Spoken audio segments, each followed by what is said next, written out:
شما چتونه؟ این چشه؟ سکسی کرده همش قش میکنه. ببینم تو چرا به سون وصله؟ دکتر من برم دشیری؟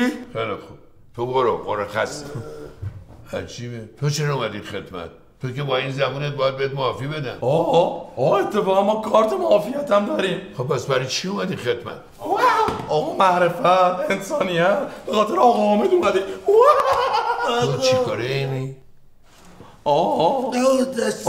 ما مترجمش هستیم. ماکراتو سیپرالو فرست نایت چرزیفورد. اوکی آقا داره میگه ما دیگه نمیتونیم این تیم رو اداره کنیم. این میخواد بره معاف شه دیگه نمیتونه. مصوم شده آقا.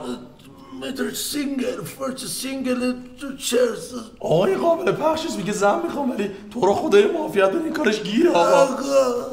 اینجا دیگه نمیتونم بگم. تو خودت نیاز به مترجم داری بعد حرفایی نمیخوای ترجمه کنی واسه من؟ آقا تو یه کارم نمیتونی بکنی یه معافیت ما رو بگیر دیگه. چند تا از این کارتا دارم میخوای؟ این تبریزی که خوب شد. Vay seni lale lale düştük ne hale hale başa bin bela gel